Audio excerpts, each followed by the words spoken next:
बिहार चुनाव 2025। जी हां, ऐतिहासिक मतदान और बदलता नैरेटिव। बिहार ने एक बार फिर इतिहास रच दिया है। चुनाव आयोग के मुताबिक बिहार में 64.66% मतदान हुआ।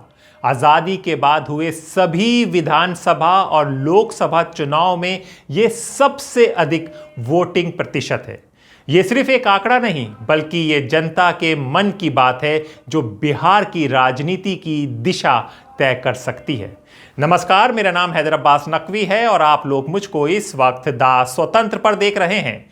सवाल ये है, क्या ये बढ़ता मतदान बदलाव की निशानी है या ये विश्वास की मोहर है उस शासन पर जिसे बिहार ने 2 दशकों से बार बार चुना है।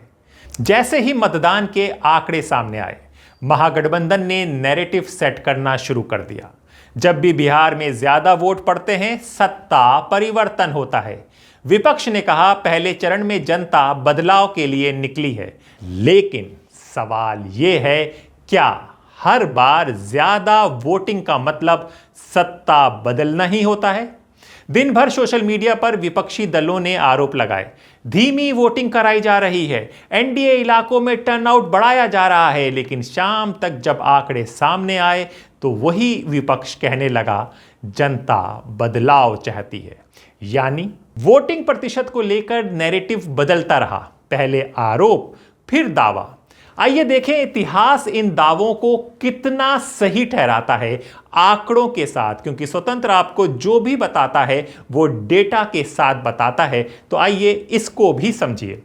साल 2000 बिहार विधानसभा चुनाव, मतदान हुआ 62.57%, उस वक्त का सबसे ऊंचा आंकड़ा। लेकिन क्या हुआ?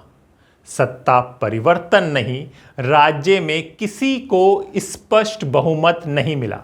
यानी अधिक मतदान सत्ता बदलने का संकेत नहीं था। फिर आए 2 और ऐतिहासिक चुनाव।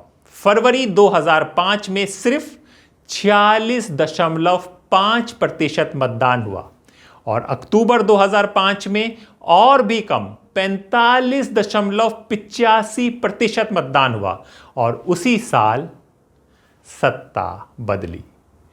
लालू यादव का जंगल राज कहा जाता था वो खत्म हुआ और नीतीश कुमार के नेतृत्व में एनडीए की सरकार बनी। यानी कम मतदान ने सत्ता बदली और ज्यादा मतदान ने नहीं। यह तथ्य विपक्ष के नैरेटिव को पूरी तरह उलट देता है और पत्रकारों को यह सोचना होगा कि वो जो बोल रहे हैं वो डेटा आंकड़ों के साथ बोलें, ऐसे किसी को केवल अपनी विचारधारा ना बताएं। आइए 2005 के बाद की बात कर लें। हर चुनाव में वोटिंग बढ़ी, लेकिन साथ ही नीतीश कुमार की लोकप्रियता भी बढ़ी। 2010 में वोटिंग बढ़ी, एनडीए को भारी बहुमत। 2015 में और ज्यादा वोट पड़े, जनता ने नीतीश को फिर मौका दिया। 2020 में 57.0% मतदान, एनडीए ने फिर से सरकार बनाई और अब 2025 में पहले चरण में 64.66%। अब यह संकेत क्या कहता है, ये आप खुद समझें। क्या जनता ने एक बार फिर सुशासन पर भरोसा जताया है?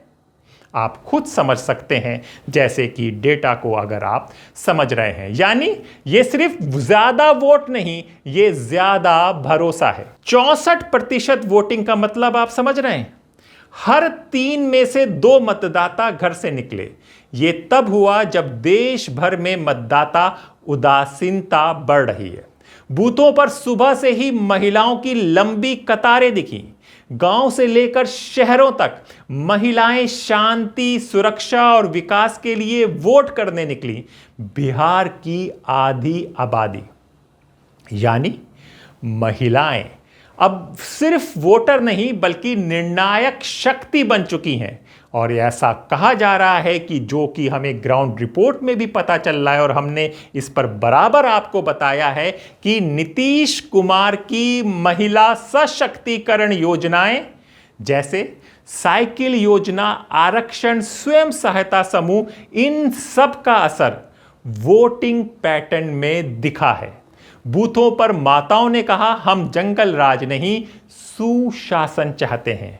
यह सिर्फ बिहार का ट्रेंड नहीं है, देश भर में जब भी मतदान प्रतिशत बढ़ा, सुनिएगा ये बात, देश भर में जब भी मतदान प्रतिशत बढ़ा, एनडीए को बढ़त मिली है। जी हां, 2014 के लोकसभा चुनाव में रिकॉर्ड तोड़ वोटिंग हुई, एनडीए की ऐतिहासिक जीत। 2019 में और अधिक वोटिंग हुई, एनडीए की और बड़ी जीत। 2024 में वोटिंग घटी, एनडीए की सीटें भी घटी, यानी ज्यादा वोटिंग का संबंध सत्ता परिवर्तन से नहीं है, बल्कि सशक्त नेतृत्व पर भरोसे से रहा है। पहले चरण में मतदान के बाद एनडीए प्रत्याशियों से जो फीडबैक आया है, वो एनडीए खेमे को उत्साहित कर रहा है। उत्तर बिहार से लेकर मगध, सीमांचल और भोजपुर सभी इलाकों से रिपोर्ट है कि एनडीए की पक्ष में लहर है। एनडीए नेताओं का दावा है कि इस बार सीटें 2010 से भी ज्यादा आने वाली हैं। नीतीश कुमार के नेतृत्व में डबल इंजन सरकार, फिर से सुनिएगा, नीतीश कुमार के नेतृत्व में डबल इंजन सरकार फिर से प्रचंड बहुमत में लौटेगी, ऐसा एनडीए के नेता कहने लगे हैं। और जनता जंगल राज की वापसी रोकने के लिए मतदान को अपने हथियार की तरह इस्तेमाल कर रही है। अब सबकी निगाहें 11 नवंबर पर हैं, जब दूसरे चरण का मतदान होगा। पहले चरण की ऊंची वोटिंग ने एनडीए खेमे में आत्मविश्वास बढ़ा दिया है और विपक्ष को जवाब देने पर मजबूर कर दिया है। पटना से लेकर दरभंगा तक यह चर्चा जोरों पर है, क्या इस बार बिहार एक बार फिर नीतीश कुमार पर भरोसा दोहराएगा? बिहार ने अपना मन बता दिया है, लंबी कतारें, बढ़ा हुआ वोट प्रतिशत और स्थिरता की चाह। अब यह चुनाव सिर्फ सीटों की लड़ाई नहीं है, सुनिए ये बात, अब यह चुनाव सिर्फ सीटों की लड़ाई नहीं है, ये भरोसे बनाम भ्रम की जंग है। और इतिहास कहता है, जब जब भ्रम फैलाया जाता है, बिहार की जनता सच्चाई के पक्ष में फैसला देती है। इसलिए इस बार की ऊंची वोटिंग किसी बदलाव की नहीं, बल्कि विश्वास की गूंज है। सुशासन रहेगा, जंगल राज नहीं लौटेगा। और अब देखना है कि 11 नवंबर को क्या होगा। जो भी होगा आपको द स्वतंत्र में बताया जाएगा। डेटा, आंकड़ों और बेहतरीन एनालिसिस से हम आपको हकीकत समझाएंगे, क्योंकि हकीकत समझेंगे तो आपके लिए भी बेहतर है और समाज के लिए भी बेहतर है। तो अपने दोस्त हैदर अब्बास नकवी को इजाजत दीजिए, फिर होगी मुलाकात ऐसे ही किसी चर्चा के साथ। तब तक के लिए नमस्कार।